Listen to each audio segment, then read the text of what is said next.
1978ರಲ್ಲಿ ಚೈನಾದ global GDP contribution ಬಂದ್ಬಿಟ್ಟು ಕೇವಲ 2% ಇತ್ತು. ಬಟ್ ಇವಾಗ ಅದು 19.8% ಇದೆ. 1981ರಲ್ಲಿ ಚೈನಾದ ಪಾವರ್ಟಿ ರೇಟ್ ಬಂದ್ಬಿಟ್ಟು 88% ಇತ್ತು. ಬಟ್ ಇವಾಗ ಅದು 0% ಇದೆ.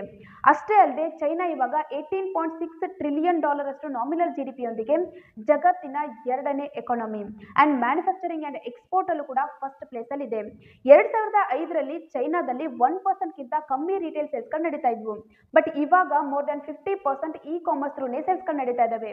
ಸೊ ಇದನ್ನೆಲ್ಲ ನೋಡಿದ ತಕ್ಷಣ ನಮಗೆ ಅನಿಸ್ತಾ ಇದೆ ಚೈನಾ ಇವಾಗ ಎಕನಾಮಿಕಲಿ ಟೆಕ್ನಿಕಲಿ ಗ್ರೋ ಆಗಿದೆ. BYD ಅಂತ ಎಲೆಕ್ಟ್ರಿಕ್ ವೆಹಿಕಲ್ ಕಂಪನಿಗಳಿಂದ ಹಿಡಿದು ಡೀಪ್ ಸೀಕ್ ನಂತಹ AI ಕಂಪನಿಗಳೊಂದಿಗೆ ಚೈನಾ ಇವಾಗ AI ಪವರ್ ಹೌಸ್ ಆಗಿದೆ. ಹಾಗಾದ್ರೆ ಚೈನಾ ಇದನ್ನೆಲ್ಲ ಯಾವ ರೀತಿ ಸಾಧಿಸ್ತು? ಒಂದ್ ಟೈಮ್ ಅಲ್ಲಿ ಝೀರೋ ಆಗಿದ್ದ ಇದೇ ಚೈನಾ ಇವಾಗ ಯಾವ ರೀತಿ ಹೀರೋ ಲೆವೆಲ್ ಬೆಳೀತಾ ಇದೆ ಅನ್ನೋ ಡೀಟೇಲ್ ಇನ್ಫಾರ್ಮೇಶನ್ ಅನ್ನ ಈ ವಿಡಿಯೋದಲ್ಲಿ ತಿಳ್ಕೊಳ್ಳೋಣ. 1978ಕ್ಕಿಂತ ಮುಂಚೆ ಚೈನಾ ಒಂದು ಕಮ್ಯುನಿಸ್ಟ್ ಕಂಟ್ರಿ ಆಗಿತ್ತು. ಅಂದ್ರೆ ಅಲ್ಲಿರುವಂತಹ ಆಲ್ಮೋಸ್ಟ್ ಎಲ್ಲಾ ಪ್ರಾಪರ್ಟಿ ಕೂಡ ಯಾವುದೇ ರೀತಿಯ ಇಂಡಿವಿಜುವಲ್ ಓನರ್ಶಿಪ್ ಇಲ್ಲದೆ ಎಲ್ಲಾನು ಕೂಡ ಗೌರ್ಮೆಂಟ್ ಅಂಡರ್ ಅಲ್ಲಿ ಇರ್ತಾ ಇತ್ತು. ಯಾವುದೇ ಫಾರ್ಮ್ ಲ್ಯಾಂಡ್ ಇರಲಿ, ಯಾವುದೇ ಇಂಡಸ್ಟ್ರಿ ಇರಲಿ, ಅಲ್ಲಿ ಎಲ್ಲರೂ ಸೇರಿ ವರ್ಕ್ ಮಾಡ್ತಾ ಇದ್ರು. And irrespective of their work ಎಲ್ರಿಗೂ ಕೂಡ ಈಕ್ವಲ್ ಶೇರ್ ಸಿಗ್ತಾ ಇತ್ತು. ಯಾವುದೇ ರೀತಿಯ ಪ್ರೈವೇಟ್ ಬಿಸ್ನೆಸಸ್ ಗಳಿಲ್ಲ, ಫಾರಿನ್ ಇನ್ವೆಸ್ಟ್ಮೆಂಟ್ ಇಲ್ಲ, ಅಂಡ್ ಎಲ್ಲರಿಗೂ ಕೂಡ ಎಲ್ಲದರಲ್ಲೂ ಈಕ್ವಲ್ ಶೇರ್ ಸಿಗ್ತಾ ಇತ್ತು. ಇದರಿಂದ ಅಲ್ಲಿರುವಂತಹ ಜನರಿಗೆ ವರ್ಕ್ ಮಾಡ್ಲಿಕ್ಕೆ ಯಾವುದೇ ರೀತಿಯ ಮೋಟಿವೇಶನ್ ಇಲ್ಲ, ಕಾಂಪಿಟೇಷನ್ ಇಲ್ಲ, ಅಂಡ್ ಟೆಕ್ನಾಲಜಿ ಕೂಡ ಇರಲಿಲ್ಲ.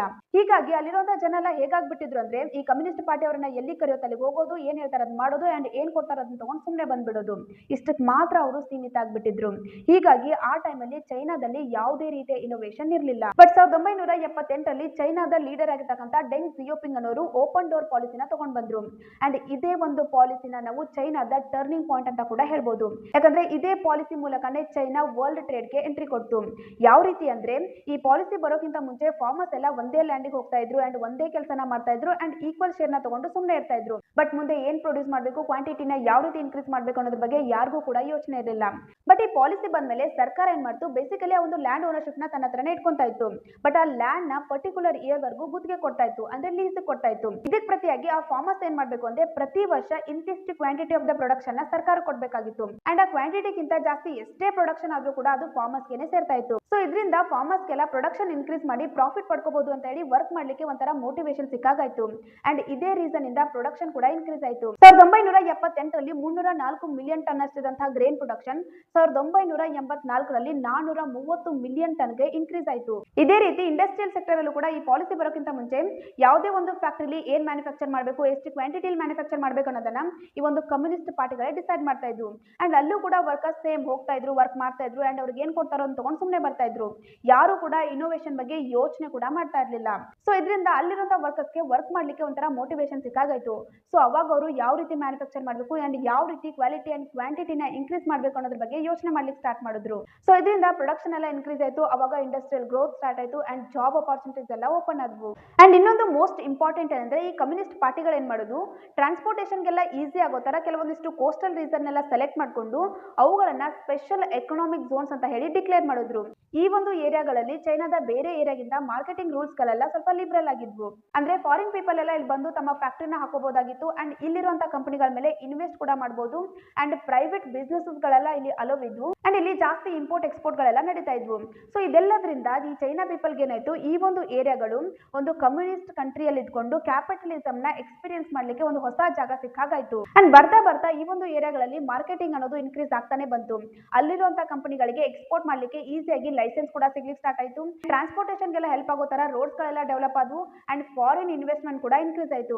ಅಂಡ್ ಅಗೇನ್ ಇದರಿಂದ ಇಂಡಸ್ಟ್ರಿಯಲ್ ಗ್ರೋತ್ ಹೆಚ್ಚಾಗಿ ಜಾಬ್ ಕೂಡ ಕ್ರಿಯೇಟ್ ಆದ್ವು. ಸೊ ಯಾವಾಗ ಈ ಒಂದು ಏರಿಯಾಗಳಲ್ಲಿ ಜಾಬ್ ಅಪಾರ್ಚುನಿಟೀಸ್ ಗಳೆಲ್ಲ ಓಪನ್ ಆದ್ವು, ಆವಾಗ ಈ ಚೈನಾ ಪೀಪಲ್ ಏನ್ ಮಾಡಿದ್ರು, ಜಾಬ್ ನ ಹುಡ್ಕೊಂಡು ಈ ಒಂದು ಏರಿಯಾಗಳಿಗೆ ಮೈಗ್ರೇಟ್ ಆದ್ರು.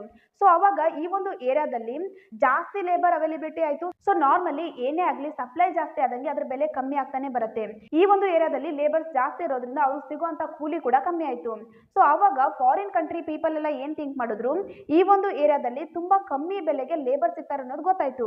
ಸೊ ಅವಾಗ ಅವ್ರೇನ್ ಥಿಂಕ್ ಮಾಡ್ಲಿಕ್ಕೆ ಸ್ಟಾರ್ಟ್ ಮಾಡಿದ್ರು, ನಾವೇನಾದ್ರೂ ಆ ಒಂದು ಏರಿಯಾದಲ್ಲಿ ಹೋಗಿ ನಮ್ಮ ಫ್ಯಾಕ್ಟರಿನ ಸ್ಟಾರ್ಟ್ ಮಾಡಿದ್ರೆ ಕಮ್ಮಿ ಕಾಸ್ಟ್ ಅಲ್ಲೇ ಜಾಸ್ತಿ ಪ್ರೊಡಕ್ಷನ್ ಮಾಡಬಹುದು ಅಂತ ಹೇಳಿ ಥಿಂಕ್ ಮಾಡಿದ್ರು. ಸೊ ಇದೇ ಒಂದು ಇಂಟೆನ್ಷನ್ ಇಂದ ಫಾರಿನ್ ಕಂಟ್ರೀಸ್ ಎಲ್ಲ ಬಂದ್ಬಿಟ್ಟು ಆ ಒಂದು ಏರಿಯಾದಲ್ಲಿ ತಮ್ಮ ಫ್ಯಾಕ್ಟರೀಸ್ ನೆಲ್ಲ ಓಪನ್ ಮಾಡಿದ್ವು. ಸೊ ಅವಾಗ ಈ ಚೈನಾ ಪೀಪಲ್ ಏನ್ ಮಾಡಿದ್ರು, ಆ ಒಂದು ಫ್ಯಾಕ್ಟರೀಸ್ ಅಲ್ಲೆಲ್ಲ ಲೇಬರ್ಸ್ ಆಗಿ ಸೇರ್ಕೊಂಡ್ರು. ಅಂಡ್ ಆ ಫಾರಿನ್ ಕಂಟ್ರಿ ಅವರು ಯೂಸ್ ಮಾಡುವಂತ ಎಲ್ಲಾ ಟೆಕ್ನಾಲಜಿನ ಕಲ್ಕೊಂಡು ಹಂತ ಹಂತವಾಗಿ ಸ್ಕಿಲ್ಫುಲ್ ಲೇಬರ್ಸ್ ಆಗಿ ಕ್ರಿಯೇಟ್ ಆದ್ರು ಅಂಡ್ ಇನ್ ಫ್ಯೂಚರ್ ಅದೇ ಜಾಗದಲ್ಲಿ ತಮ್ಮ ಓನ್ ಫ್ಯಾಕ್ಟರಿನ ಸ್ಟಾರ್ಟ್ ಮಾಡ್ಕೊಂಡ್ರು. ಯಾವ ಫ್ಯಾಕ್ಟರಿಲಿ ಅವರು ಕೆಲ್ಸಕ್ಕೆ ಸೇರ್ಕೊಂಡಿದ್ರು ಅದೇ ಫ್ಯಾಕ್ಟರಿಗೆ ಕಾಂಪಿಟೇಟರ್ ಆದ್ರು. ಫಾರ್ ಎಕ್ಸಾಂಪಲ್ ನೀವು ಇವಾಗ ಚೈನಾದ BYD ಕಂಪನಿನೇ ತಗೊಳ್ಳಿ. ಇವಾಗ ಅದು ಟೆಸ್ಲಾದ ಬಿಗ್ಗೆಸ್ಟ್ ಕಾಂಪಿಟೇಟರ್ ಅಂಡ್ ಕಂಪೇರಿಟಿವ್ಲಿ ಟೆಸ್ಲಾಗಿಂತ ಜಾಸ್ತಿ ಗ್ಲೋಬಲ್ ಮಾರ್ಕೆಟ್ ಶೇರ್ ನ ಹೊಂದಿದೆ. ಇದಕ್ಕೆ ಮೇನ್ ರೀಸನ್ ಏನಂದ್ರೆ ಇನಿಷಿಯಲಿ ಈ BYD ಅನ್ನೋದು ಒಂದು ಬ್ಯಾಟರಿ ಪ್ರೊಡ್ಯೂಸಿಂಗ್ ಕಂಪನಿ ಆಗಿತ್ತು. ಸೊ ಹೀಗಾಗಿ ಈ ಒಂದು ಎಲೆಕ್ಟ್ರಿಕ್ ವೆಹಿಕಲ್ಸ್ ಬೇಕಾಗಿರುವಂತ ಬ್ಲೇಡ್ ಬ್ಯಾಟರಿನ ಇದು ತಾನೇ ಪ್ರೊಡ್ಯೂಸ್ ಮಾಡುತ್ತೆ. ಬಟ್ ಈ ಟೆಸ್ಲಾ ಏನ್ ಮಾಡುತ್ತೆ, ಈ ಒಂದು ಬ್ಲೇಡ್ ಬ್ಯಾಟರಿಗೋಸ್ಕರ ಬೇರೆ ಕಂಟ್ರೀಸ್ ಮೇಲೆ ಡಿಪೆಂಡ್ ಆಗಿದೆ. ಅಂಡ್ ಇನ್ನೊಂದು ರೀಸನ್ ಏನಂದ್ರೆ ಈ BYD ಕಂಪನಿ ಬ್ಲೇಡ್ ಬ್ಯಾಟರಿನೆಲ್ಲ ತಾನೇ ಪ್ರೊಡ್ಯೂಸ್ ಮಾಡೋದ್ರಿಂದ ಇದರ ಪ್ರೊಡಕ್ಷನ್ ಕಾಸ್ಟ್ ಸ್ವಲ್ಪ ಕಮ್ಮಿ ಆಗುತ್ತೆ. ಸೊ ಹೀಗಾಗಿ ಇದು ಟೆಸ್ಲಾ ಕಾರ್ಗಿಂತ ಸ್ವಲ್ಪ ಪ್ರೈಸ್ ನ ಕಮ್ಮಿ ಇಡ್ತು. ಸೊ ಇದೇ ಒಂದು ರೀಸನ್ ಇಂದ BYD ಆದಷ್ಟು ಬೇಗ ಮಾರ್ಕೆಟ್ ಶೇರ್ ನ ಕ್ಯಾಪ್ಚರ್ ಮಾಡ್ಕೊಂಡ್ಬಿಟ್ಟು ಸದ್ಯಕ್ಕೆ largest electric car producing company ಆಗಿದೆ. ಅಂಡ್ ಈ ಚೈನಾ ಏನ್ ಮಾಡ್ತು, ಬರ್ತಾ ಬರ್ತಾ ಮ್ಯಾನುಫ್ಯಾಕ್ಚರಿಂಗ್ ಮೇಲೆ ಜಾಸ್ತಿನೇ ಫೋಕಸ್ ಮಾಡ್ತು. ಅಂದ್ರೆ ಎಲೆಕ್ಟ್ರಾನಿಕ್ಸ್ ಇರ್ಬೋದು, ಸ್ಟೀಲ್ ಇರ್ಬೋದು, ಟೆಕ್ಸ್ಟೈಲ್ ಇರ್ಬೋದು, ಕಾರ್ ಇರ್ಬೋದು, ಮಷಿನರಿ ಇರ್ಬೋದು, ಇವುಗಳ ಮ್ಯಾನುಫ್ಯಾಕ್ಚರಿಂಗ್ ಮೇಲೆ ಸ್ವಲ್ಪ ಫೋಕಸ್ ಮಾಡ್ತು. ಅಂಡ್ ಟ್ರಾನ್ಸ್ಪೋರ್ಟೇಷನ್ಗೆಲ್ಲ ಈಸಿ ಆಗಲಿ ಅಂತ ಹೇಳಿ ರೋಡ್ಸ್, ಹೈವೇಸ್, ಏರ್ಪೋರ್ಟ್ ಇವುಗಳನ್ನೆಲ್ಲ ಡೆವಲಪ್ ಮಾಡಲಿಕ್ಕೆ ಸ್ಟಾರ್ಟ್ ಮಾಡ್ತು. ಅಂಡ್ ಇದರಿಂದ ಚೈನಾದಲ್ಲಿ ಎಲ್ಲಾ ಸೆಕ್ಟರ್ಲೂ ಕೂಡ ಜಾಬ್ ಅಪರ್ಚುನಿಟೀಸ್ ಗಳೆಲ್ಲ ಕ್ರಿಯೇಟ್ ಆದವು. ಅಂಡ್ ಅಲ್ಲಿರುವಂತ ಪೀಪಲ್ ಒಂದಲ್ಲ ಒಂದು ಕೆಲಸನ ಮಾಡ್ಲಿಕ್ಕೆ ಸ್ಟಾರ್ಟ್ ಮಾಡಿದ್ರು. ಸೊ ಹೀಗಾಗಿ 2020 ಅನ್ನೋಷ್ಟರಲ್ಲಿ ಚೈನಾದ ಪಾವರ್ಟಿ ರೇಟ್ ಬಿಲೋ 1% ಗೆ ಡಿಕ್ರೀಸ್ ಆಯ್ತು. ಅಂಡ್ ಚೈನಾ ಹಂತ ಹಂತವಾಗಿ ಟೆಕ್ನಾಲಜಿನ ಅಡಾಪ್ಟ್ ಮಾಡ್ಕೊಂತ ಬಂತು. ಸ್ಟಾರ್ಟಿಂಗ್ ಅಲ್ಲಿ ಚೀಪ್ ಆಗಿರುವಂತಹ ವಸ್ತುಗಳನ್ನ ಪ್ರೊಡ್ಯೂಸ್ ಮಾಡಿಬಿಟ್ಟು ಆಲ್ಮೋಸ್ಟ್ ಎಲ್ಲಾ ಕಂಟ್ರಿ ಜೊತೆಗೆ ಮಾರ್ಕೆಟಿಂಗ್ ಕನೆಕ್ಷನ್ ನ ಬಿಲ್ಡ್ ಮಾಡ್ಕೊಂತು. ಅಂಡ್ ಸರ್ಕಾರ ಕೂಡ 5 year ಪ್ಲಾನ್ಸ್ ನೆಲ್ಲ ಇಂಟ್ರೊಡ್ಯೂಸ್ ಮಾಡಿಬಿಟ್ಟು 5G, electric vehicles, AI, robotics ಈ ತರ ಟೆಕ್ನಿಕಲಿ ಗ್ರೋ ಆಗ್ತಾ ಬಂತು. ಅಂಡ್ ರಿಸರ್ಚ್ ಅಂಡ್ ಡೆವಲಪ್ಮೆಂಟ್ ಮೇಲೂ ಕೂಡ ಜಾಸ್ತಿ ಸ್ಪೆಂಡಿಂಗ್ ನ ಸ್ಟಾರ್ಟ್ ಮಾಡ್ತು. 2023ರಲ್ಲಿ ಟೋಟಲ್ GDPಯ 2.5% ಅಂದ್ರೆ $550 ಬಿಲಿಯನ್ ದುಡ್ಡನ್ನ ಈ ಒಂದು ರಿಸರ್ಚ್ ಅಂಡ್ ಡೆವಲಪ್ಮೆಂಟ್ ಮೇಲೆನೆ ಸ್ಪೆಂಡ್ ಮಾಡಿದೆ. ಸೊ ಈ ರೀತಿ ಹಂತ ಹಂತವಾಗಿ ಬೆಳೀತಾ ಚೈನಾ ಇವಾಗ ಡೆವಲಪ್ಡ್ ಕಂಟ್ರಿ ಆಗಿದೆ. ಅಂಡ್ ಇನ್ನೊಂದು ಮೋಸ್ಟ್ ಇಂಟ್ರೆಸ್ಟಿಂಗ್ ಥಿಂಗ್ ಏನಂದ್ರೆ ಚೈನಾದಲ್ಲಿ ಇವಾಗ್ಲೂ ಕೂಡ ನಮ್ಮ ಇಂಡಿಯಾದಲ್ಲಿರೋ ತರ ಪಬ್ಲಿಕ್ ಎಲೆಕ್ಷನ್ ನಡೆಯೋದೇ ಇಲ್ಲ. ಇವಾಗ್ಲೂ ಕೂಡ ಅಲ್ಲಿ ಲೀಡರ್ಸ್ ನ ಕಮ್ಯುನಿಸ್ಟ್ ಪಾರ್ಟಿನೇ ಸೆಲೆಕ್ಟ್ ಮಾಡುತ್ತೆ. ಸೊ ಇದು ಕೂಡ ಈ ಒಂದು ಡೆವಲಪ್ಮೆಂಟ್ ಗೆ ಮೇನ್ ರೀಸನ್ ಅಂತಾನೆ ಹೇಳ್ಬೋದು. ಯಾಕಂದ್ರೆ ನಮ್ಮ ಇಂಡಿಯಾದಲ್ಲೆಲ್ಲ ಏನಾಗತ್ತಂದ್ರೆ ಮೋಸ್ಟ್ ಆಫ್ ದ ಪೀಪಲ್ ಈ ಒಂದು ಎಲೆಕ್ಷನ್ ನಡೆಯೋಕ್ಕಿಂತ ಮುಂಚೆ ಪೊಲಿಟಿಷಿಯನ್ಸ್ ಏನು ಆಶ್ವಾಸನೆ ಕೊಡ್ತಾರಲ್ಲ ಅದ್ರ ಮೇಲೆನೆ ಅವರನ್ನ ಎಲೆಕ್ಟ್ ಮಾಡ್ತಾರೆ. ಬಟ್ ಚೈನಾದಲ್ಲಿ ಎಲ್ಲಾನು ಅವರು ಪ್ರಾಕ್ಟಿಕಲಿ ಥಿಂಕ್ ಮಾಡ್ತಾರೆ. ಅಂದ್ರೆ ಲೀಡರ್ ಆಗ್ಬೇಕು ಅಂದ್ರೆ ಮೊದಲು ಅವರು ಈ ಒಂದು ಕಮ್ಯುನಿಸ್ಟ್ ಪಾರ್ಟಿಯ ಮೆಂಬರ್ ಆಗಿರ್ಬೇಕು. ಈ ಮೆಂಬರ್ ಆಗ್ಬೇಕಂದ್ರೆ ಮೊದಲು ಅವರು ಸಾಕಷ್ಟು ಡೆವಲಪ್ಮೆಂಟ್ ಆಕ್ಟಿವಿಟೀಸ್ ನ ಮಾಡಿರ್ಬೇಕಾಗತ್ತೆ. ಅಂಡ್ ಇದಾದ್ಮೇಲೆ ಅವರು ಎಷ್ಟು ಎಫಿಷಿಯಂಟ್ ಆಗಿ ಈ ಒಂದು ಡೆವಲಪ್ಮೆಂಟ್ ಆಕ್ಟಿವಿಟೀಸ್ ಅಲ್ಲೆಲ್ಲ ಇನ್ವಾಲ್ವ್ ಇದ್ದಾರೆ ಅಂಡ್ ಯಾವ ರೀತಿ ಸಕ್ಸಸ್ ಆಗಿದ್ದಾರೆ ಅಂಡ್ ಕಂಟ್ರಿಗೆ ಎಷ್ಟು ಕಾಂಟ್ರಿಬ್ಯೂಷನ್ ಮಾಡಿದ್ದಾರೆ ಅನ್ನೋ ಟ್ರ್ಯಾಕ್ ರೆಕಾರ್ಡ್ ಮೇಲೆ ಅವರನ್ನ ಲೀಡರ್ ಆಗಿ ಎಲೆಕ್ಟ್ ಮಾಡ್ತಾರೆ. ಅಂಡ್ ಲೀಡರ್ ಆದ್ಮೇಲೆ ಕಂಟ್ರಿಗೆ ಯಾವುದೇ ರೀತಿಯ ಕಾಂಟ್ರಿಬ್ಯೂಷನ್ ಮಾಡಲಿಲ್ಲ ಅಂದ್ರೂ ಕೂಡ ಅವರನ್ನ ಮತ್ತೆ ಡಿಮೋಟ್ ಮಾಡ್ತಾರೆ. ಸೊ ಇದೇ ಒಂದು ರೀಸನ್ ಇಂದ ಚೈನಾದಲ್ಲಿ ಎಲ್ಲಾ ಲೀಡರ್ಸ್ ಕೂಡ ಈ ಒಂದು ಡೆವಲಪ್ಮೆಂಟ್ ಆಕ್ಟಿವಿಟೀಸ್ ಅಲ್ಲಿ ತುಂಬಾ ಆಕ್ಟಿವ್ ಆಗಿ ಇನ್ವಾಲ್ವ್ ಆಗ್ತಾರೆ ಅಂಡ್ ಹೊಸ ಹೊಸ ಟೆಕ್ನಾಲಜಿಗಳ ಬಗ್ಗೆ ಯೋಚನೆ ಮಾಡ್ತಾರೆ. ಸೊ ಇವೆಲ್ಲ ರೀಸನ್ ಗಳಿಂದ ಈ ಒಂದು ಚೈನಾ ಇವಾಗ ಹಂತ ಹಂತವಾಗಿ ಎಲ್ಲಾ ಸೆಕ್ಟರ್ ಅಲ್ಲೂ ಕೂಡ ಬೆಳೀತಾ ಇದೆ. ಸೊ ಇದಿಷ್ಟು ಚೈನಾ ಯಾವ ರೀತಿ ಝೀರೋ ಇಂದ ಹೀರೋ ಆಗಿ ಬೆಳೀತಾ ಇದೆ ಅನ್ನೋದ್ರ ಬಗ್ಗಿನ ಮಾಹಿತಿ.